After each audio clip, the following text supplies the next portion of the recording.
Bonjour, je suis Julien, votre professeur de français. Je vais vous parler ici de différents cas où on doit inverser le sujet et le verbe dans la phrase. Tout d'abord, avec l'expression « peut-être » lorsqu'il est situé en début de phrase, l'expression « peut-être » entraîne l'inversion du verbe et du sujet pronominal. En effet, lorsque le sujet est un nom, on inverse et on ajoute un pronom sujet après le verbe. Voyons des exemples. Premier exemple, peut-être pourras-tu un jour lui pardonner. Ici, nous voyons bien que l'expression peut-être est située en début de phrase et que le verbe est ici positionné en première position et le sujet en deuxième position. Pourras-tu. Peut-être pourras-tu. Autre exemple, peut-être est-ce mieux de ne pas en dire trop pour l'instant. Ici, là encore, l'expression peut-être est positionnée en début de phrase et on effectue encore, là encore, l'inversion du sujet et du verbe. En effet, le sujet est placé après le verbe, ce, et le verbe est placé avant le sujet, est. Peut-être est-ce mieux. Dernier exemple avec l'expression peut-être.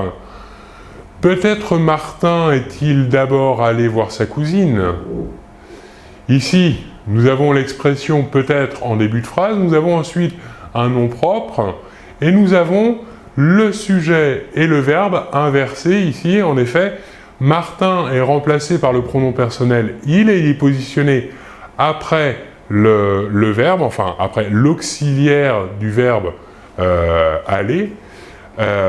Voilà donc pour l'expression peut-être. Passons maintenant à l'expression peut-être que. Ici, dans ce cas, c'est différent. L'expression peut-être entraîne l'inversion du sujet, alors que l'expression peut-être que passée en début de phrase n'entraîne pas, quant à elle, l'inversion du sujet et du verbe. Voyons deux exemples.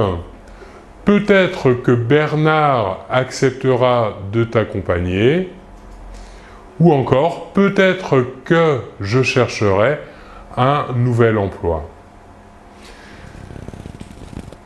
D'autres cas où on doit effectuer une inversion du sujet et du verbe, avec des adverbes ou encore des locutions adverbiales comme ainsi, à peine, à plus forte raison, à tout le moins, au moins, du moins, encore et encore, en vain, tout au plus et sans doute. Dans le cas de toutes ces locutions adverbiales, comme pour le cas de peut-être, placées en début de phrase, ces locutions adverbiales ou adverbes entraîneront l'inversion du sujet. Voyons des exemples avec l'expression adverbiale, la locution adverbiale ainsi. Ainsi boit-on son thé dans cette région. Voyons maintenant avec la locution adverbiale et encore. Et encore faudra-t-il le prouver. Avec la locution adverbiale tout au plus aurons-nous besoin de quelques jours de plus. Enfin, avec la locution adverbiale sans doute Alain Fournier est-il l'un des plus brillants romanciers français du XXe siècle. Nous voyons donc ici que, comme dans le cas de l'expression peut-être, ces locutions adverbiales entraînent dans la phrase l'inversion du sujet et du verbe. Je vous remercie beaucoup de votre attention et l'on se retrouve très bientôt. Au revoir.